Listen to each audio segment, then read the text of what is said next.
I'm Linda Baker, the Learning Director at the Center for Research and Education on Violence Against Women and Children. On behalf of the Learning Network team, I would like to welcome everyone to this resource spotlight. Day after day, promoting healthy masculinities during the COVID-19 pandemic. Our center is located on the traditional lands of the Anishinaabeg, Haudenosaunee, Lenapehoik, and Attawandaron peoples. Please think about the traditional lands you are currently situated on and join us in acknowledging and thanking the generations of Indigenous peoples who have cared for these lands and in celebrating the continued strength and spirit of Indigenous peoples. The ongoing work to make the promise of truth and reconciliation real in our communities, and in particular, to bring justice for murdered and missing two-spirited and Indigenous women and girls across the country, informs our discussions in this resource spotlight and beyond. The White Ribbon is a valued partner of the Learning Network and has been for many years now. And we're really pleased that David Garzon is here so that we can help shine a light on the Day After Day campaign. For those of you who haven't had the good fortune to meet him, David Garzon is the team lead community engagement at White Ribbon. He is responsible for the management and delivery of several key initiatives across White Ribbon, together with the program staff team. David has worked in Bolivia, Guatemala, and Colombia, delivering workshops and implementing projects on gender equity. David holds a bachelor's degree in sociology and Latin American and Caribbean studies from York University, and a certificate in critical reflections on masculinities from the Center for Social Research, Technology, and Capacity Building. Welcome, David. Hi, Linda, and hi, everyone. Thank you so much for having me. It is such a pleasure and honor to be partnering again with the Learning Network and to be just connecting with everyone who is joining us today. It is really an amazing opportunity for us to engage in conversations on gender-based violence prevention, masculinities, and I really hope that this presentation helps you really access some of our resources, particularly day after day, but also others I'll be speaking about. And I am really happy to be here. So I'm going to, I think I already started sharing my screen. Can someone please confirm in the chat box if folks can let me know if they can hear me well, if folks can let me know if they can see my screen. Awesome. Thank you so much, everyone, for being so quick. I am going to start by introducing myself. I am David Garzon. I use him pronounced. As Linda mentioned, I am the community engagement team lead here at White Ribbon. I've been with the organization for about 4 years now. I've led some projects on the prevention of sexual violence, sexual exploitation, and sex trafficking, and now I am working more closely with workplace harassment prevention and sexual violence prevention at the private sector. So I've been lucky enough to be with White Ribbon for a number of years. That has given me, the opportunity to experience our work in the front lines and talking to youth, adults, folks from all ages and backgrounds in person, but also I've had to navigate the pandemic, how to navigate what's the new landscapes in terms of masculinities and some trends that we're seeing right now. And so I'm hoping that this presentation just brings some of that knowledge to you in useful ways. And please know that I am happy to be answering any questions throughout the presentation. I'm also super happy to stay here for 20 minutes, 30 minutes answering some questions at the end of the session.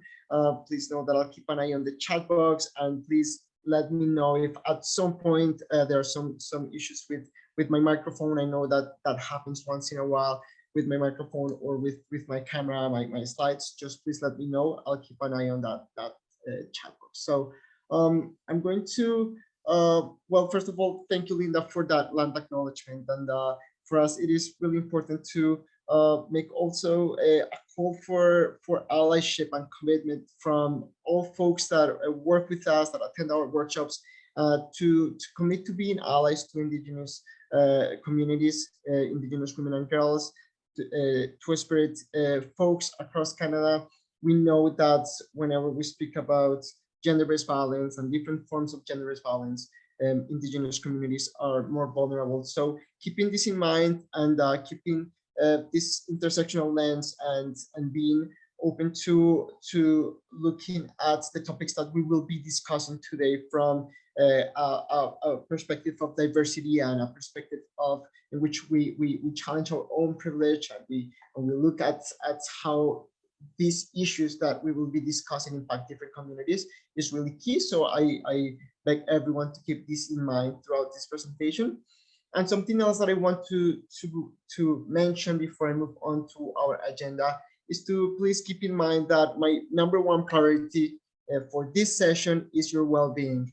We will be talking about domestic violence. We will be talking about gender-based violence more broadly. We'll be talking about sexism. So I know that some of these topics are triggering, some of these topics are difficult. So please take care of yourselves. I know that this recording will be available in the near future. So if at some point you need to walk out of the session, if you need to take a breath, if you need to go to the washroom, if you need to take breaks, please go ahead and do so. We will have the recording, and also just please prioritize your well-being. We have some resources here for those who might be experiencing different forms of gender-based violence. The resource here at the bottom is for identifying survivors of sexual violence. Please keep this in mind, and please know that there are resources out there to support you and your well-being. And feel free to reach out to us or anyone from the Learning Network team to provide more details about resources based on your location and your what you're looking for. So this is the agenda that I have prepared for today. I wanted to speak a bit about our own goals as an organization, the work that we were doing before the pandemic, and now for the last 2 years. I want to bring some of the conversations that we've had for 30 years on masculinities to the COVID context, and speak a bit about how those conversations remain being more important than ever. How some of those conversations have changed in terms of trends and changes in how we relate to each other throughout the pandemic.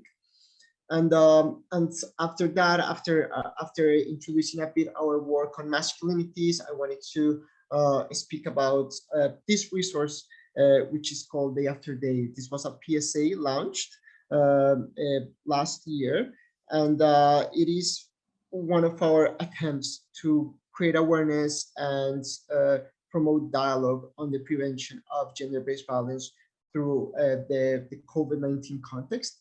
And lastly, I am going to finish by speaking a bit about some of our best practices, some of the key values and the key concepts that I think that we should keep in mind nowadays whenever we're working with men and boys to promote healthy masculinities. I think that this work is more important than ever, and so this is why I'm really happy to see all of you here. I know that attendance right now is in the hundreds, so please know that White Ribbon and myself are here for any questions, and that after this session you can always reach out to me if you're interested in the topic. If you want more resources, please connect with us. We're more than happy to support you in any ways that are possible to us. So just to expand a bit on what Linda said about White Ribbon, we are a Toronto-based organization that is working more and more at a national level to engage men and boys in conversations on gender equity, gender-based violence prevention, and healthy masculinities. Our goal is never really to walk into classrooms or any spaces saying that masculinity is bad or that masculinity is toxic, but rather bringing up a conversation on how a lot of the things that as male identifying individuals learn about masculinity tend to have consequences for us, for our relationships, for people around us that tend to be really negative. This conversation is never meant to be had in ways that are negative or that are again pointing fingers at anyone, but rather we have conversations on leadership. We want to have conversations on the role that each one of us plays in ending gender-based violence, as allies, as folks who care for people around us, folks that are in our families and our friends, our circles, but also folks that we don't know, right? Also folks who are just part of our community, who we might never speak to, we might never have conversations with, but who are still more at risk of gender-based violence, more at risk of discrimination and harassment. And so we want to have these conversations with young men. We want to change attitudes, and we want to promote a healthier way of being a man and embodying masculinity that way that works for everyone and not only for some men, as we will see today. And so just at the background here, you can see some videos. These are PSAs and campaigns that we've released over the years. Towards the end of the session, I'll be speaking a bit about some of them, and I think that you have received already some links to some of these campaigns. I am happy to answer any question about this as well. So I think that I am going to start by speaking a bit about that transition between working in community and doing the work that we had done for 29, 28 years, and then transitioning to the COVID-19 pandemic. I am sure that for every single one of you, the pandemic has been a different experience, and it's come with some really difficult moments. It's come with perhaps some good things, right? A lot of folks might enjoy working from home. A lot of folks might be having more time with their families. For others, there have been different challenges, and it's been a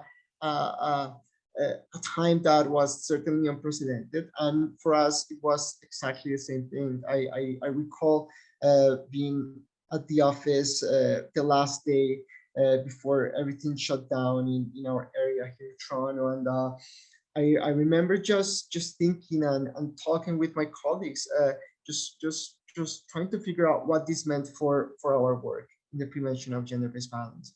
For those of you who are educators, those of you who work with community members, those of you doing gender-based violence prevention work, or any other type of anti harassment and equity work, I am pretty sure that this type of thoughts and these conversations were happening, right? We all knew that we were already in a difficult situation in which raising awareness was not easy. We already knew that situations of violence were very common in our communities. Speaking of sexual violence, speaking about human trafficking, speaking about intimate partner violence, we know that they were really present. And for a lot of us, we were just thinking, what's going to happen now? What is going to be the situation like now that folks are being asked to stay at home? And at that time, we didn't know for how long. I think that a lot of us, I thought, well, maybe this is an opportunity for folks to rethink how we relate to each other. A lot of us thought, well, maybe some types of violence are going to decrease precisely because folks are not going to be as engaged and out there as usually.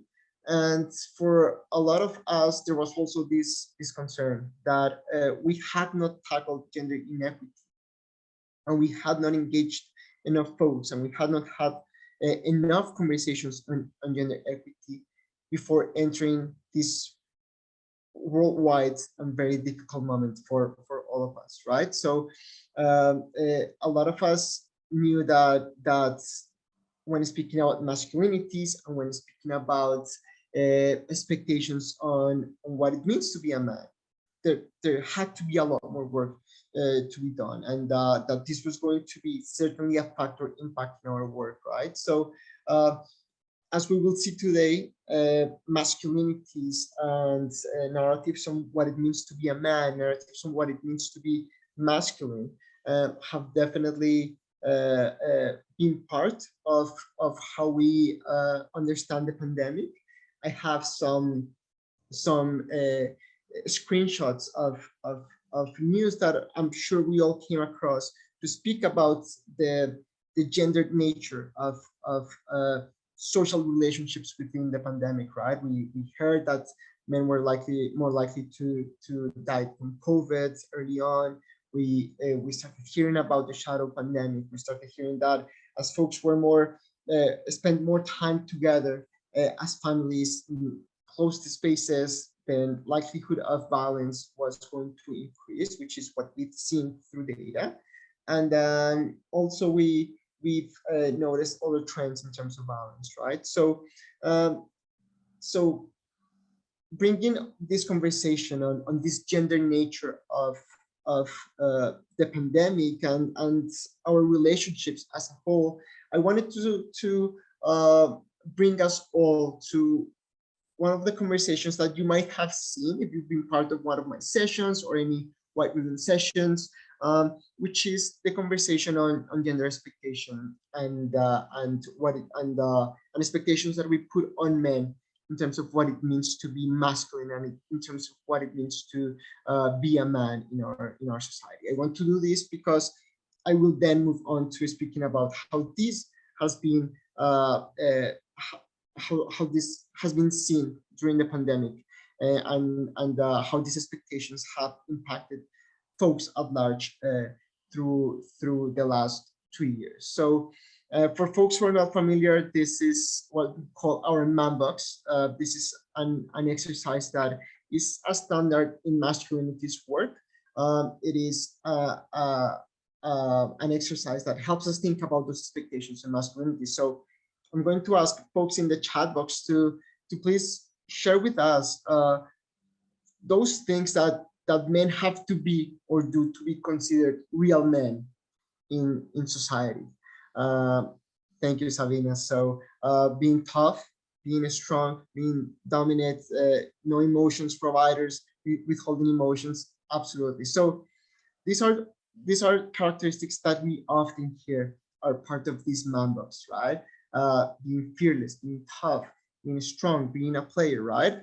And so a lot of folks were entering the pandemic with these attitudes, right? And we're living in a very interesting moment in which we think that a lot of these expectations are from the past, that a lot of these expectations are from back in the day, from our grandfathers, that are from uh, previous times and that they no longer apply uh, to definitions of masculinity. And I think that while that could be partly true, and we are excited to see often new definitions of masculinity, and a lot of activists, influencers, uh, just regular individuals embrace in their own personal lives more healthy versions of masculinity that do not involve these expectations that you're speaking about on the chat box. Unfortunately, it is still true that many male identifying individuals are receiving these expectations on daily basis from their families, from media, from their communities, from their friends, right? Just a couple of months ago, we did a research as part of one of our campaigns. It was a North America-wide survey and research piece that found that over 33 million men in North America still believe that strong men don't show emotion. In addition, we found that 31 million of North Americans that have told their sons that men that they should not show their emotions. That as boys, as young men, they have to repress their feelings, and that they should not display any other emotion other than being angry, other than expressing themselves through anger. Right? This is sad to know it is still part of, of the narratives that we replicate in terms of what it means to be a man, but it shows it's truly demonstrate that this conversation is more relevant than ever. I think that by 2022, many of us who've been doing this work for a long time really thought that things would have changed, but it seems like there's still a lot of work to do, right? And so this is really how we entered the pandemic, with these expectations, with young men thinking that they had to be in control, thinking that they had to be dominant, thinking that they had to be providers in order to be valued, that they had to be powerful. Is really how we entered this pandemic, with a lot of folks really truly believing that their value, that's their self-worth, that's how much they were going to be appreciated by others, was based on how well they performed, they did these numbers, right? And so throughout the pandemic, we came to uh, notice very quickly that there were some trends that spoke about how the man box and all of these attitudes adjusted to a lot of the relationships, a lot of the conversations on COVID, right? From men not being less likely to follow safety and public health measures, not being as careful with their own health, not being as uh, as likely to wash their hands, wear a mask, to other things related to these numbers. As men are expected to be the providers, and as men are expected to not show any emotions, we knew that this context of isolation and loneliness, this context in which a lot of people lost their jobs, a lot of people had limited access to new opportunities, specifically for certain sectors, was going to determine a lot of in terms of the future for a lot of men, and a lot of their relationships, and a lot of the impact that men had in their own lives, within their own social circles. So I wonder, and I want to stop here because I know that there are some really great comments here in the chat box, and I love it. I am really not a fan of being just a talking head. I really love when there's a lot of participation. So I wonder if folks could help us connect some of these traits on masculinity, such as being dominant, being in control, and how they have impacted men and their own relationships uh, during the pandemic, during times in which there's been a lot of isolation, during times in which mental health, keeping up with our mental health, has been more challenging than perhaps ever before for a lot of people, right? So how do you think how do you think these expectations are connected to the ways in which men were prepared to cope with everything that came with the pandemic?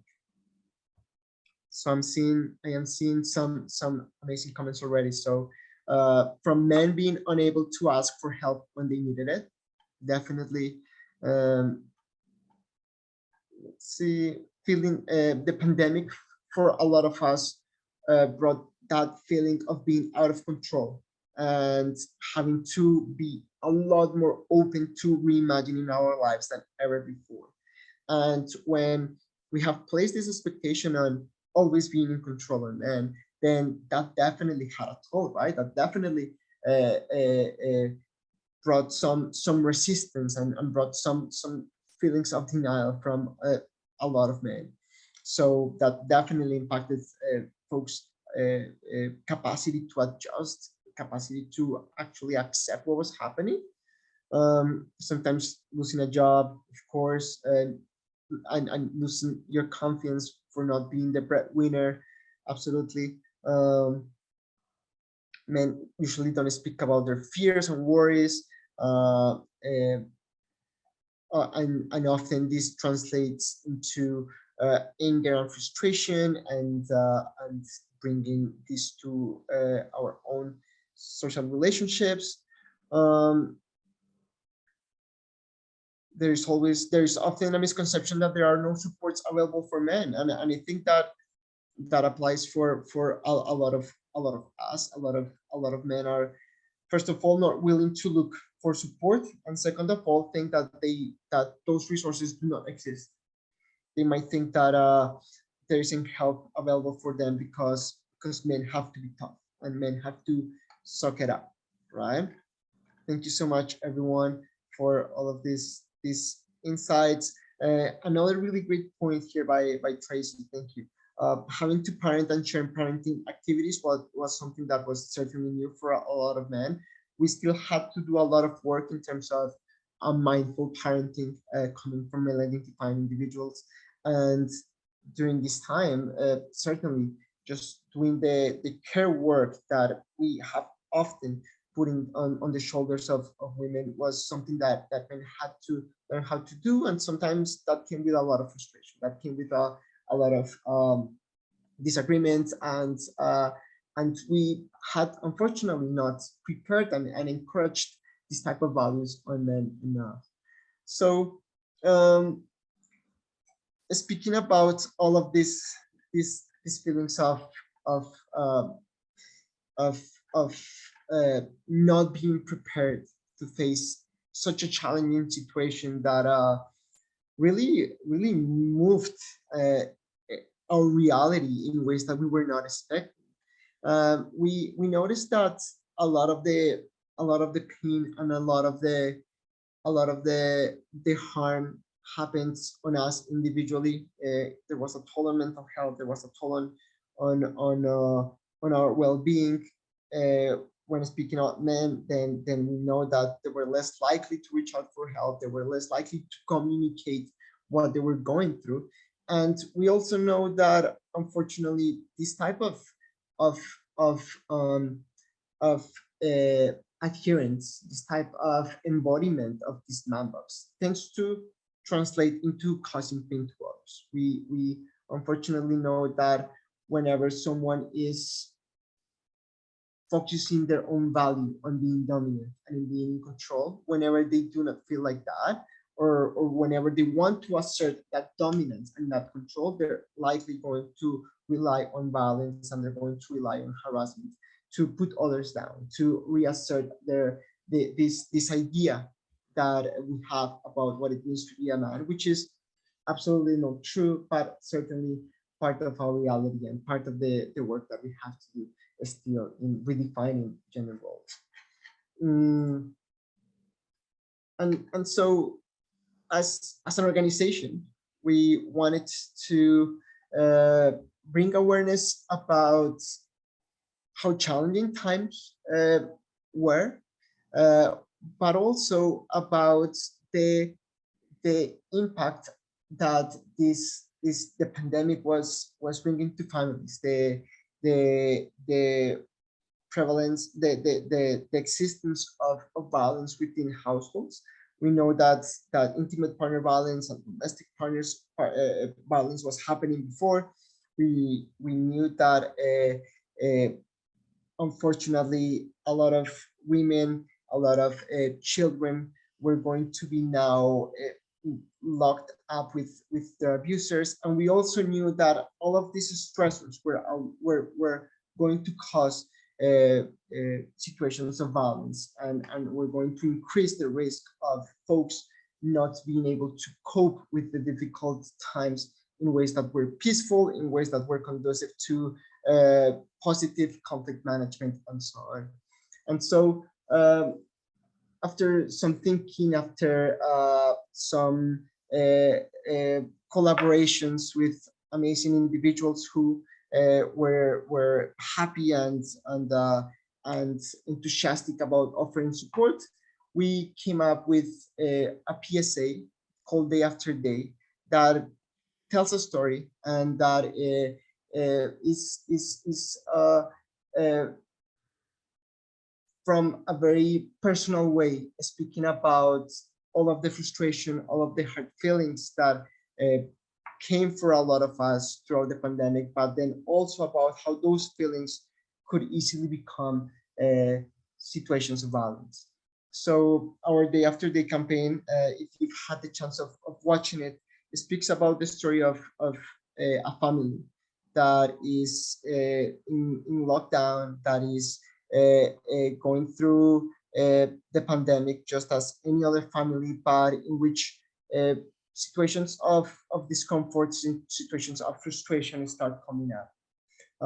I decided to not bring the campaign with me and not show it because it can be difficult to watch for some folks.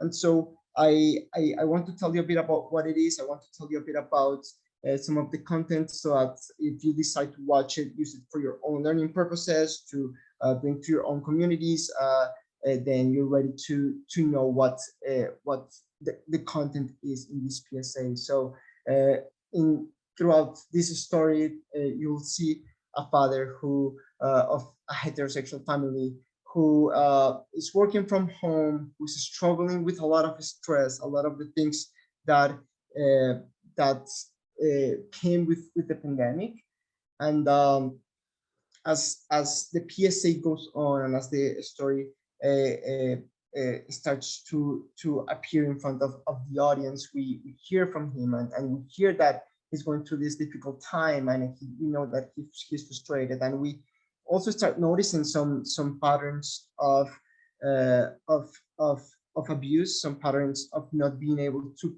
properly and in a safe, non-violent way cope with his own emotions. And then we hear the story from the wife's perspective. She speaks about loneliness. She speaks about abuse day after day. She speaks about not being able to cope with everything that is going on. And then in the background, we're always seeing the child uh, just listening to the arguments, listening to the fights, listening to the really difficult situations of abuse that the mother is going through, and that the child at some point also experiences through verbal abuse, right? Towards the end of the PSA, you will see that the wife in this family tries to escape the this home. She tries to live in the middle of the night and drive with her child away from her violent husband. And towards the end, we see the father just approaching them as they're about to leave.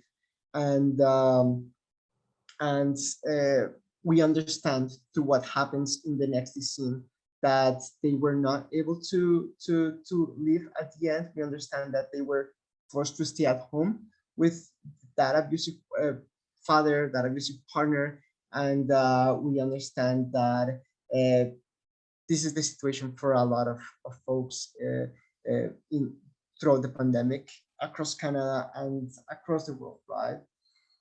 The PSA finishes with the only text included in that video that says that a man who feels alone in his own violent behaviors never is. And I think that that statement speaks a lot about our man box, and it speaks a lot about tons of situations that um, tons of situations that a lot of us doing gender-based violence prevention work and response work come across whenever talking to male-identifying individuals who have caused harm.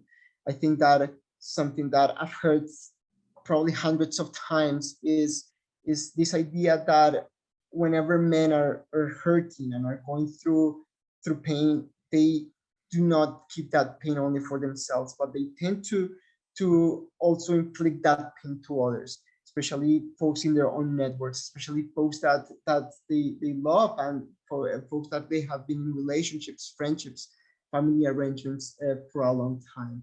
So this is something that speaks about certainly some of the dynamics that we're seeing throughout the pandemic, some of the instances of violence that we hear and see in terms of intimate partner violence. But I think that that statement can create greater awareness about how a lot of the expectations on this man box just basically do not prepare us to be very effective and very and have an adequate look at conflict resolution, at having peaceful and non-violent interactions. Something that is was really key for us as we developed this PSA was really to ensure that we were promoting dialogue, and we wanted folks to speak about the PSA. Sometimes some of our content does have clear messages and calls to actions. Sometimes we rely on the work of artists, in this case, a filmmaker, to create pieces that will bring dialogue, that will bring folks to have perhaps more questions than answers, that will bring folks to have conversations among themselves about what they saw, what they experienced, what they felt whenever they took a look at that piece of content, right? And this is exactly what happened when we released this PSA. I think that I think no, I am quite sure that the PSA has reached some million viewers. I can't recall exactly the number, but what excites me the most, and what I think it's the most valuable about this reach, is that folks are certainly having conversations about what they're watching. I brought some examples about the different reactions that folks had when watching the PSA. Some folks had some more questions than answers. What are folks feeling in this PSA? What are the characters going through? What are people engaged in this PSA going through? Some folks were thankful that we had released this. They could relate through their own experiences and their own looking at their own history to the PSA, and they were able to trace some lines between what they have gone through or what they are going through, and the story that we brought through the PSA. And this has brought healing. Sometimes this has brought awareness. This has felt for many people that they're not alone, that there's support out there, that there is folks who care about them, and that they're creating these pieces so that we have more conversations, and we create more awareness. And some folks and they were and this is completely fine. I think from a prevention lens, I think it's really fine that some folks didn't really understand what the ad was about, right? We wanted folks to come honestly at our PSA and bring up any questions, right? So some folks were even asking, what's the message behind this PSA, right? And if some of you as educators, if some of you as community members decide to feature this PSA in your own work as you navigate conversations on intimate partner violence, gender-based violence prevention, you will likely see some of these questions. And I think that what's truly great is that folks tend to have a very emotional reaction to the PSA, and that leads to a lot of storytelling, that leads to a lot of seeing yourself somehow within the PSA, or seeing someone that you know in that PSA, and being able to bring more concrete definitions, words, and actions to situations in which folks are going through similar stories than the characters in the PSA. So again, I am not going to show the video, but you can visit whitewomen.ca to learn more, to watch the 5-minute PSA. We strongly encourage that folks do so, knowing that there's going to be some triggering content. So please keep that in mind. And something else that I wanted to expand on after describing a bit this piece of content that we put out there, is that after we released this video, and after focusing for a long time in the prevention and awareness of the shadow pandemic, we started noticing that this type of violence was only one form of violence that had been enabled throughout the pandemic by gender norms and by the man box that we were discussing earlier. Apart from the pandemic of intimate partner violence, we started seeing some trends when doing community work, when looking at news, when looking at some statistics. We started quickly realizing that that man box did not stop only at at violence at home. It also ended up causing other forms of um discrimination, harassment, gender inequity that we are noticing today, and that we think are going to be present of the post-pandemic era as we move forward and we continue doing work on masculinities with youth, with community members at large. So some of the things that we've recently noticed for the last few months are definitely increased experiences and exposure of online violence. Something that I think that should be part of this conversation on the prevention of gender-based violence and the promotion of healthy masculinities is acknowledging that for a lot of folks, and especially younger folks, online spaces became home, became their only way out of a difficult situation, right? And unfortunately, online spaces are not always safe. Online spaces tend to be very open for anyone uh, to promote any type of ideology, but also for media to replicate the same expectations on not only in masculinity but other genders that tend to cause a lot of harm and tend to cause a lot of pain in our communities. So we've noticed a lot of increased experiences of online violence from comment sections on social media to posts online to Reddit experiences of folks just like being targeted and being discriminated, to also seeing more or an increase in human trafficking, sexual violence, and sexual exploitation happening online.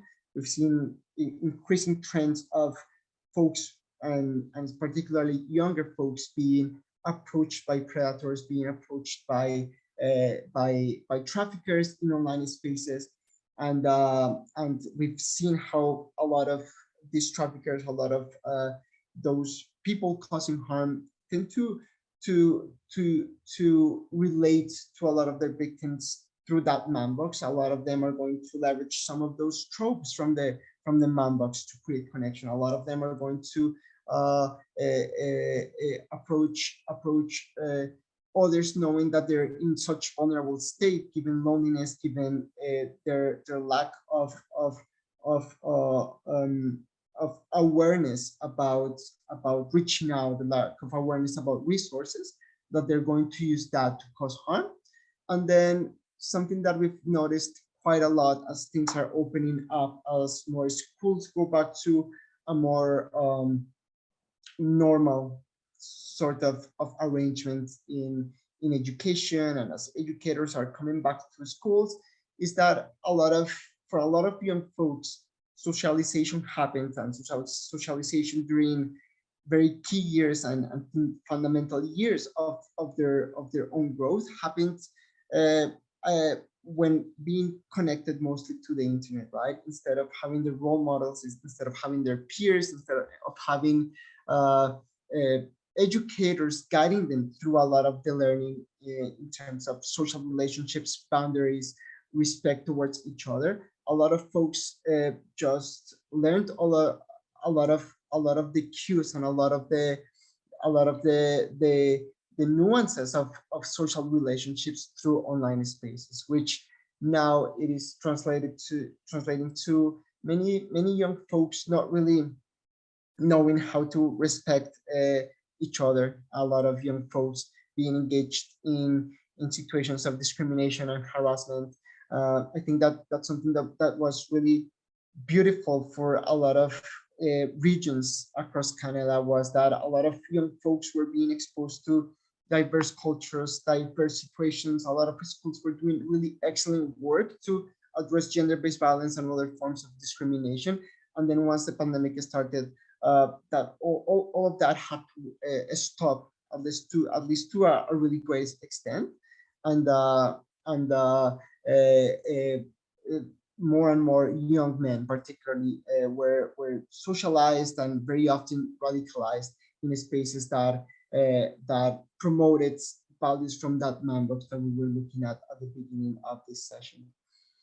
So, with all of this in mind, after talking a bit about gender expectations and how they impact the way men are in the world and how they treat others in their social circles, speaking about our efforts through the PSA in creating awareness, but also calling on to men to take a step and think about their own impact at home, and also promoting healthy masculinities. And now we're speaking about other forms in which we saw different ways in which masculinity was looked at throughout the pandemic, and now the repercussions that come from young folks and folks at large, uh, looking at at online discourses on what it means to be a man. I want to move us on to prevention and some of the conversations that I think are very important right now. If we want to do this work on masculinities, if we want to promote healthy masculinities at an era in which there has been a lot of learning online, at an era in which, unfortunately, a lot of the efforts that we were doing before the pandemic on promoting healthier versions of masculinity had to be stopped, or they just didn't have enough weight given the influences that came from online spaces. So if you've been to one of our workshops, if you've been to our own website, I think that a lot of the concepts here are not going to be new. We still work with ideas of promoting the right values. We want to promote allyship, bystander intervention, and role modeling. And I think that what has changed the most nowadays is really our level of awareness and how mindful we have to be of the realities of young men nowadays. Mm, I was just looking at one of my presentations the other day when I was preparing for this session, from before the pandemic. I was looking at some of the content that I used to present, sorry, in 2018, 2019. And something that I noticed was that at the beginning of my sessions, I would take a significant time just expressing how difficult it is for Canadians to see and actually speak about gender-based violence. I think that there is a lack of awareness. There is often doing this work here in Canada. There is this feeling that violence is happening somewhere else. There's this feeling that violence is not as bad here, which could be true. But then often that argument is used to put aside the conversation on prevention and put aside the conversation of the actual instances of violence that happen in our community, right? Now, if this was a difficult conversation to have before the pandemic, I think it is even more difficult nowadays. I think that it is more important than ever to continue creating awareness, but also to look at all of the harmful narratives that have been part of the learning for a lot of youth, a lot of the narratives that have come up with COVID, a lot of those masculinistic approaches to seeing the world during this time. Because something that we have probably noticed is that uh, even for health measures there was resistance, even for taking care of ourselves, vaccines, masks, and all. There was resistance that was very tied to that idea of being masculine, of being in control, of being in power, right? So I think that's something that is really key right now, is creating awareness based on where we're at and how the landscape has changed over the last few years. I think that it's important that we are aware of online communities that are promoting hateful attitudes in among men. I think that it's really important that we take a look at how there is this a huge trend of young men creating fake profiles in online spaces to bluntly and openly speak in very sexist ways. I think it's important that we speak about this connection and for how for the last 2 years a lot of folks um, resorted in not looking for support and ended up just uh, struggling a bit more or perhaps dealing with very difficult situations by themselves because they thought they could not reach out for support. They thought that they could not, that it was unmanly to speak about what they were going through, right? So I think that awareness is twofold. I think that as practitioners and as folks doing community work, we have to be more aware than ever about current trends, about the lived experiences of young men from a very empathetic way. Just knowing of uh, their emotions, how they're feeling, how COVID impacted them, but also how have they been connected online? Who have they been connected with? What communities do they engage with in online spaces? Because more and more we come to realize that those online communities have played a big role in young men's worldview and their attitudes towards gender equity, which often we've noticed recently just having really become really problematic, and it seems like we've just taken a step back since the pandemic started. Then also promoting some of the key values that you'll see throughout our resources, that you'll see throughout our sessions. Values of allyship. What does it mean? What does it mean to be empathetic and support others that do not identify in the same way that we do? Something that is part of that man box is really to be very self-centered and perhaps only connect with others based on your own experience. We do not uh, promote those muscles of empathy. We do not promote those values of empathy and stepping in other people's shoes among men. Unfortunately, for a lot of young men, there is a lot of struggle in just understanding the idea of privilege and the idea of others experiencing the world in ways that are not in the same way that we as experience the world in as male identifying individuals. So just having those conversations on allyship, having those conversations on what does it look like to show up for others is really key. Letting men know that they play a role in gender-based violence is also very important.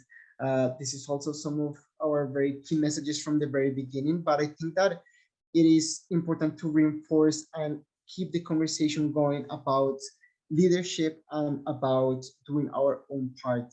Uh, Often we hear from a lot of men that, well, I am not violent, I am not engaging in any type of problematic behavior, then this is not my issue, this is not my problem, this is not something that I should care about. And it is the opposite. If you feel like you're doing things right in your own life, if you feel like you're challenging your own privilege, if you feel like you have this worldview that allows you to have this equitable approach towards your relationship, then more than ever we need you to speak up. We need you to intervene whenever you see problematic behavior, problematic language, whenever you see some of your peers going in the wrong direction. Because something that we can do for other male identifying individuals is to uh, have a conversation with them about what would make them better people for others around them. Have conversations about what it would mean to show up for others in the best version of ourselves, and be allies and disrupt sexism on everyday basis, even at a conversational level. And then role modeling is also a key concept for us. It's been forever, but again, I think that it's something that applies a lot more nowadays. On one end, we have a lot of male identified individuals doing the parental work that perhaps they were not expecting to do, perhaps that they're new at doing, and just being mindful that people are looking up to us, being mindful that folks are learning from our own behavior, people are learning from what they see from us is really key. So for melanin-defined individuals, it is important to not only talk and promote these values openly, but also to embody them and to do them ourselves, right? I think that's one of the key pieces that we always bring with us, because it doesn't really matter how much you tell young folks to be respectful. If they're not seeing you being respectful towards others, they're not really going to learn those values. So embodying what we're saying and committing to being good role models is really important. And then doing this through approaches that are accessible to younger folks and that are accessible to men, even if they're likely to be defensive towards this type of messaging. Just having conversations that are life changing, having conversations that bring folks in, instead of folks feeling called out, instead of folks feeling that they are being shamed. Just framing our conversations in which that allow men to realize that there is something to gain from gender equity, that there is something to gain from striving to be better, and that what we have right now as a definition of masculinity is not really working out for us. It's not really working out for us personally. It has an impact on our health, our mental health, our well-being, and it's not working out for our relationships. We know that even if men are involved in their own relationships, they often do not have the qualities and the skill sets to even communicate properly, to even appreciate their partners in ways that are equitable and that will lead to long-term positive outcomes. And something that we've learned also quite a lot throughout the pandemic is really meeting people where they're at. And we know that often the response to that is TikTok and Instagram and social media and the internet, right? We are trying to amplify our voices more and more in online spaces. And I think that for a lot of folks now, technology has become part of us, right? Through these webinars, through different applications, there are ways in which we can promote our messages, and there are ways in which we can engage each other in conversations on gender equity. So I think that just looking for those spaces and looking for the change that we can promote in the spaces that folks are now living in, and that they're visiting in a frequent way is really important. And then committing to being part of the change, I think, has to do with being a good role model. So some of the resources that we shared with you, and this will be my last slide before we move on to our questions, have a lot of speaking points, and they offer a lot of guidance in terms of how to do all of this that I just mentioned briefly. They have a lot of they have a path for folks to navigate these conversations. I think that a lot of us wish that there was a single answer to the prevention of gender-based violence. A lot of us wish that it was only one conversation, but unfortunately, when we want to change culture, and when we want to change reality, it is a conversation at a time, and it is a conversation that lasts over years, that lasts over a long period of time, rather than a conversation that happens only once, right? So that's the type of resource that we want to create, and that's the type of resource that we want to provide folks with. So some of the resources here are for educators, such as the Draw the Line guides on the Prevent, which is wrprevent.ca. You should have received a link to this website, but if not, then you receive it once you get a copy of this presentation. In these two resources, you'll find conversation prompts and activities to engage youth in conversations on equity, gender-based violence prevention, sexual exploitation and sex trafficking prevention. They're all from a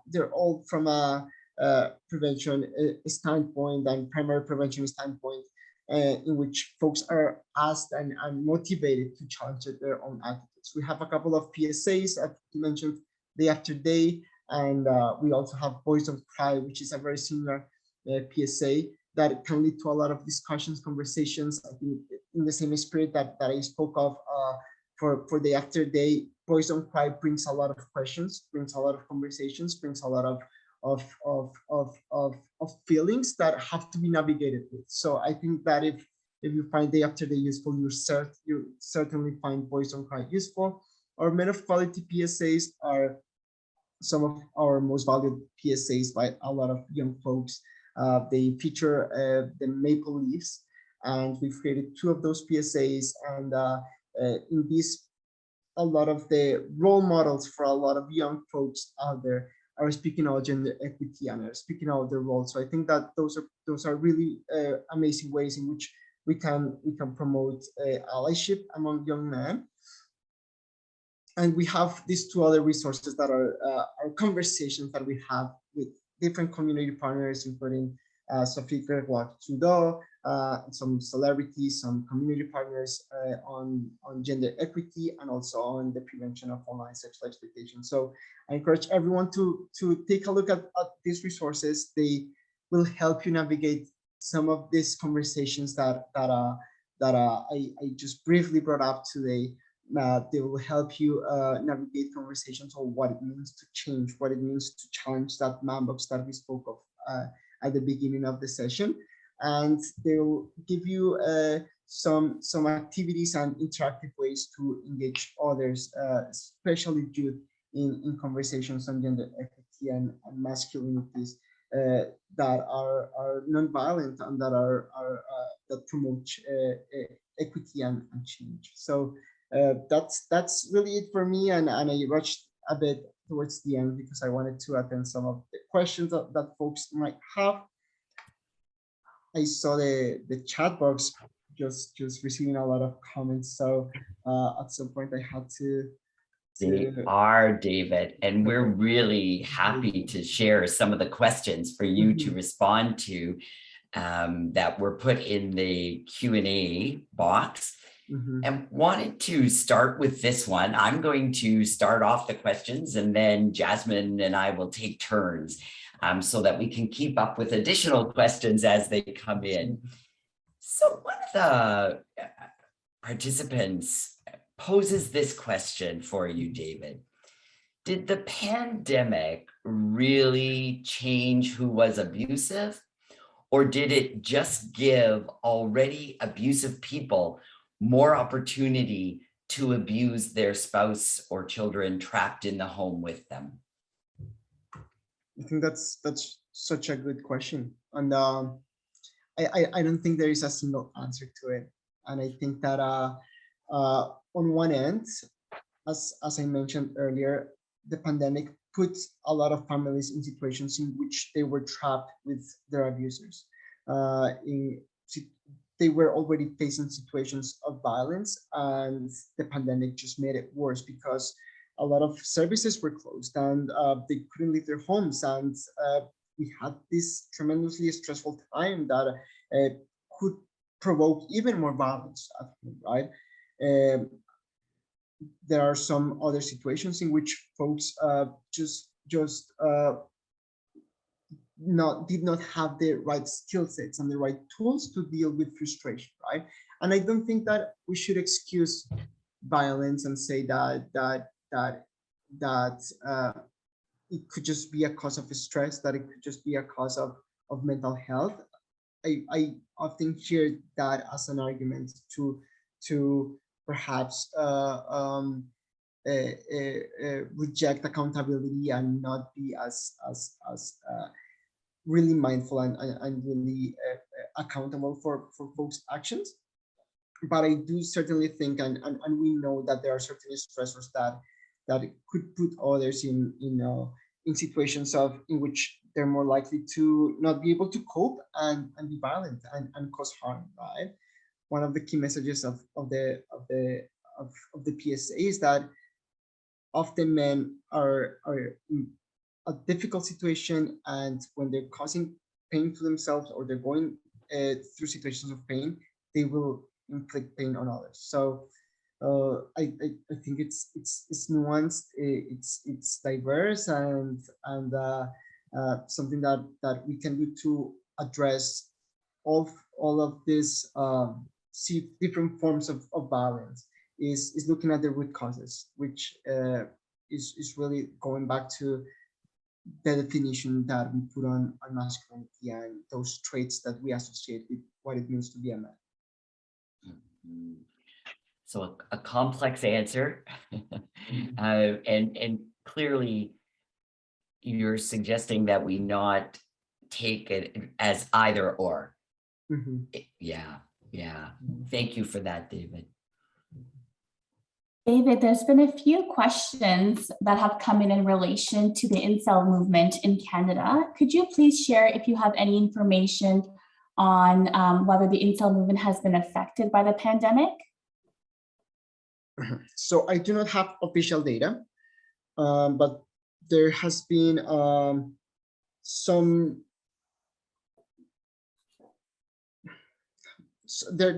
we've had some conversations with community partners, and there's been opportunities to learn from each other. There's been opportunities to hear from each other about this issue in particular, and online spaces, and how a lot of young folks have found connection in problematic ideologies and subcultures. So while I cannot speak specifically about the incel culture, I think that what we've noticed the most is that there is certainly more influence from manospheres of cultures. We're not only speaking about incels, but we're also speaking about men going their own way. We're speaking about other subcultures that have this very sexist and misogynistic worldview, and a lot of young men have looked for answers for their loneliness and have looked for answers for some of their main concerns in these types of groups, right? And just anecdotally, I've come across several community members and youth who have openly said, uh, I've I've been part of these forums. I do not consider myself an incel, but a lot of my language, a lot of my beliefs come from that movement, right? So there's this entire spectrum of engagement with these subcultures. There are some concepts that have already become part of popular culture, like the term simp, right? 5 years ago, 10 years ago, we had no idea what this was, right? It was not part of young folks' language. And now all of a sudden, everyone knows what a simp is, which is a term that definitely comes from incel subculture. So we know that for many young folks, these have been spaces that are now more frequent than before. And we know that in that process, some items from those subcultures have now become part of popular culture, which is really concerning. Thank you. David, you talked about supports and that in some cases, sometimes in your work, you find out that men don't realize that there are some supports available for men. And one of the questions is, the person is reflecting on and then asking you a question. The reflection is it can be difficult to find groups online or in person that offer support in helpful ways. That is, that do not exacerbate sexism or unhelpful expectations of masculinity.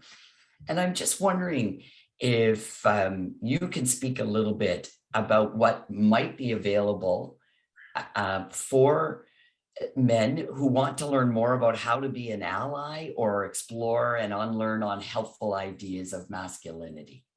Absolutely. So on one end, I do think that there is a lot of work that has to be done with a lot of service providers. And just the other day, I was doing some research on men not accessing health services as much, precisely because masculinity is often defined by not looking out for help, not reaching out for support, and men waiting for very long from the very beginning when they start noticing certain symptoms up until when they decide to visit a physician. On the other hand, some of that research also showed that physicians are less likely to spend, are more likely to spend less time with male-identifying individuals because of these same beliefs that men are expected to be self-sufficient, and they're expected to figure out their own uh, problems, right? So on one end, I think that there is a lot of services out there that needs to have a more cohesive and holistic lens on gender equity and mindfulness regarding gender expectations and masculinity, and promoting healthy masculinity. And then on the other hand, to answer your question, what resources are out there? I think that folks can always visit our website. I think that it would be a really great starting point for those conversation pieces that folks might be looking for to ignite conversations in their own personal lives. There are other really great organizations doing this work. Next Gen Men, Promundo, which is now changing names. I can't recall what the new name is, but they're definitely rebranding. They're becoming a new organization, and there are sometimes Facebook groups and Reddit groups that I've noticed. I am not part of, but I've noticed a lot of men are looking for this type of conversation. A lot of men want to have this type of conversations with other men,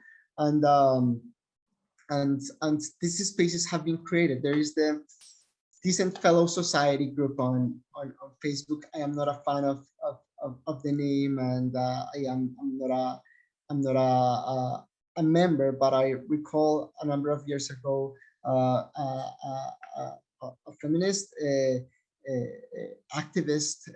She brought up this conversation on Twitter about healthy masculinities, and then that led to that Facebook group being created. I can't recall the details very well, but there are some spaces out there, and I think that as much as the internet has really negative and dark spaces for folks to interact, I think that there are some really great ones, and it could be just a Google search away from.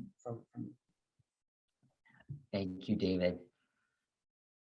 David, somebody has asked the question, are there best ways for folks to stay up to date with language changes, like how you mentioned with simps, so that they can intervene earlier when they see people using this coded language and that it doesn't get missed?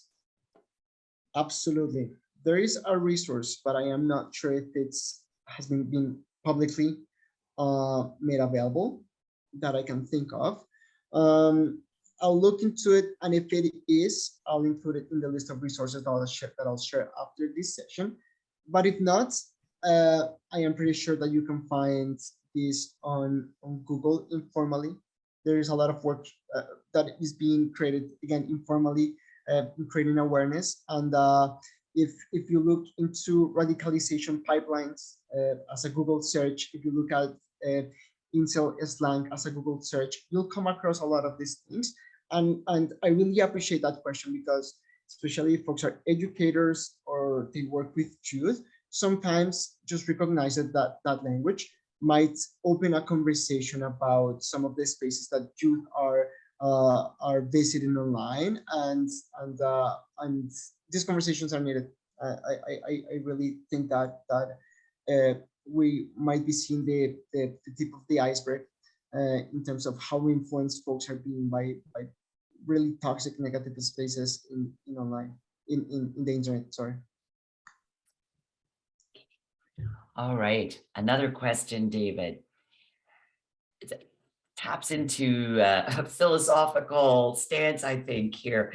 Do you think we men, this is being posed by the participant, can change by ourselves, or do we need a third party to help us to create awareness and information and tools to handle problems differently? I think that there is to me, and I recall this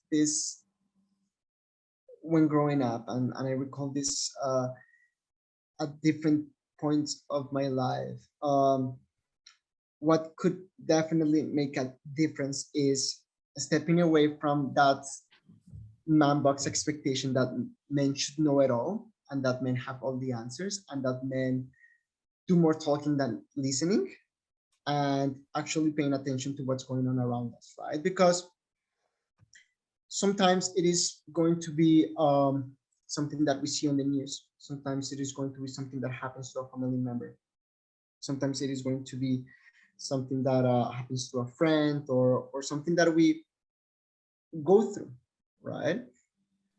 And but paying attention and thinking about situations that make us uncomfortable, I think is one thing. I am thinking about high school years, seeing all the bullying, seeing all the teasing, seeing all the putting down that groups of male identifying friends do, is a way in which many of us become aware, right? And you could argue that that's a third party, but you could also argue that you were just observing, you were just listening, and you were just being critical about that, right? And I think that that applies for other ways in which we can become aware by ourselves. I think there is learning that we can do, and I think there are resources out there, and and I truly think that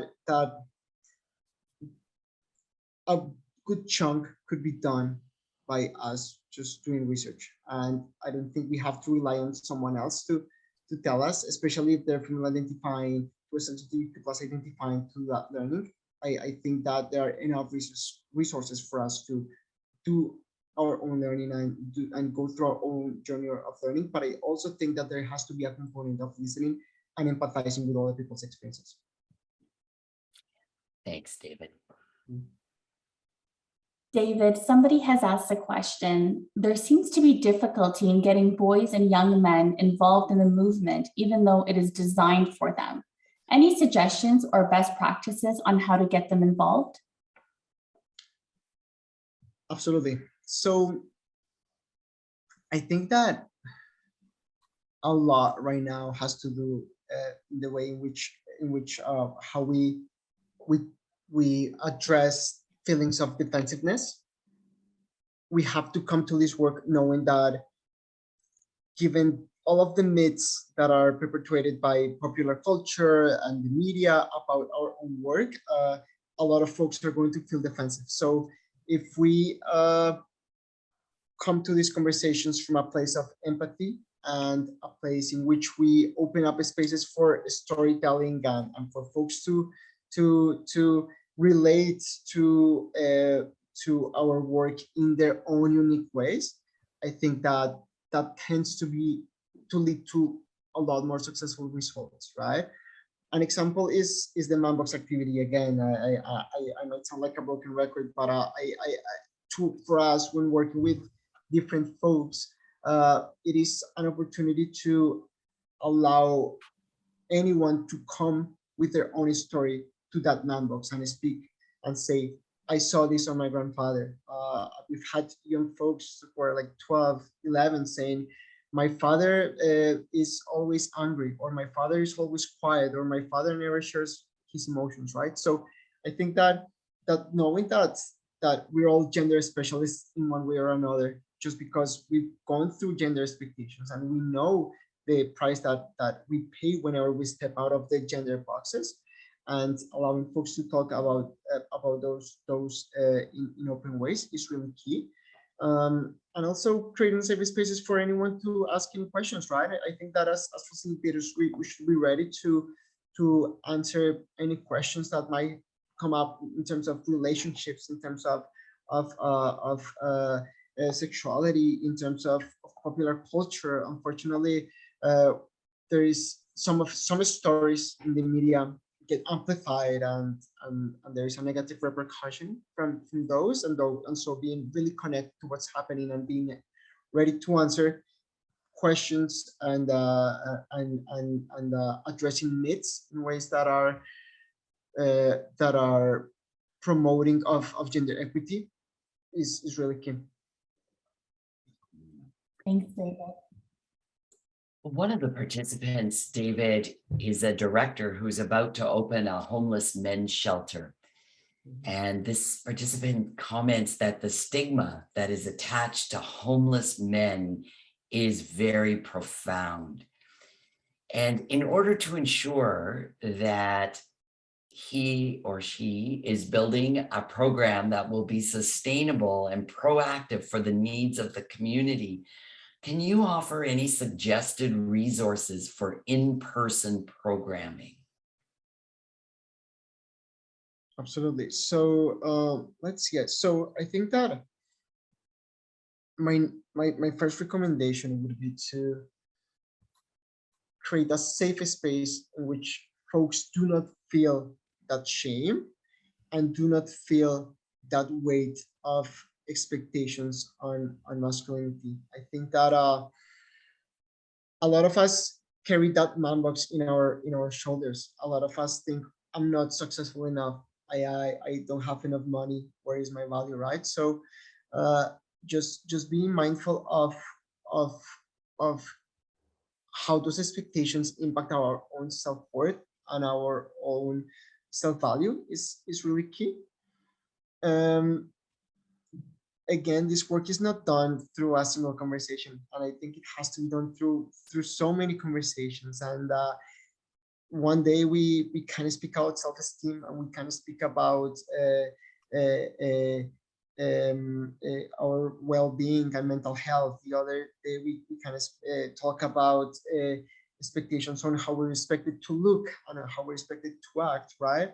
I think that that's opening up different conversations on masculinities and on opening up conversations on a stigma even is really key. I don't think there is a single answer to that, but to me it's always just being as mindful of diversity, as mindful of empathy as we can. That tends to open up a space for folks to flourish in their own ways, and that's really what we want. David, we just have time for one more question. Absolutely. And the question is, I work within the legal system, and I often witness values of misogyny embedded within the Canadian and American legal systems. Do you feel our systems have to change before individual people can have the opportunity to change? That's a good question, but again, you're putting me in a situation in which something has to be chosen before the other, and I think that everything is connected. Sometimes laws trigger action and trigger change. Sometimes social change trigger changes in law.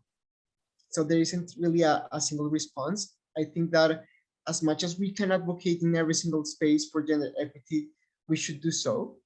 And as much as we can be connected, have this type of conversations that we're having right now, that you folks at the Learning Network often host, and making them accessible to as many folks who want to join as possible, then that's great, right? There is a few hundred of us here today, and we probably know a few people, 10, 50, 100 people, right? So just engaging them in this conversation can go a long way, and it's all about creating awareness. It is all about looking for opportunities. It is all about creativity and saying, hey, why don't we do this, right? Why don't we have an Instagram live event on the legal system and gender equity, right? And making everyone aware that this is a conversation that cannot go away, that this is a conversation that will stay and will remain until we are able to eradicate gender-based violence and harassment and discrimination. But again, there is not a single order to this, I think. What an inspiring note to end this discussion on, David. We thank you so much for your presentation and for all the work that you and your colleagues do to promote healthy masculinity and to end gender-based violence. And I know for our team, we especially thank White Ribbon and yourself, David, for your commitment to working in partnership with women's organizations and with communities. It means a lot to us. I also wanted to thank our participants. We had a large number. I think we reached over 400 people joined, and that's remarkable for this time of day and for this presentation. So it was wonderful to have you here. And your active engagement in the chat box. David commented on that, and we were able to follow as David was presenting, and the sharing that you did there and the wonderful questions that you put in the Q&A for us to present to David. And we want to encourage you all to watch for an upcoming Learning Network backgrounder that we're about to release in the next few days on gaslighting, a form of coercive control. And stay tuned for future resource spotlights as well that we'll be making you aware of. So David, did you have a last word that you wanted to say? Thank you, Linda, and thank you to the Learning Network team for having me. It's always a pleasure working with you. Thank you everyone for joining. I had promised to try to keep up with the chat box, but at some point it was exploding. So I had to just like focus on the presentation, but I hope that I answered most questions, and I hope that that most of the information was helpful for everyone. We will be sharing some resources. I'll also share a short survey if folks can take some time to answer it. It shouldn't take more than a couple of minutes. And thank you so much. And I hope that this is not the last time we collaborate and work together. I'm sure it won't be. Thank you, David. And everyone, as you close your screen, then it will open up into the evaluation. So bye for now.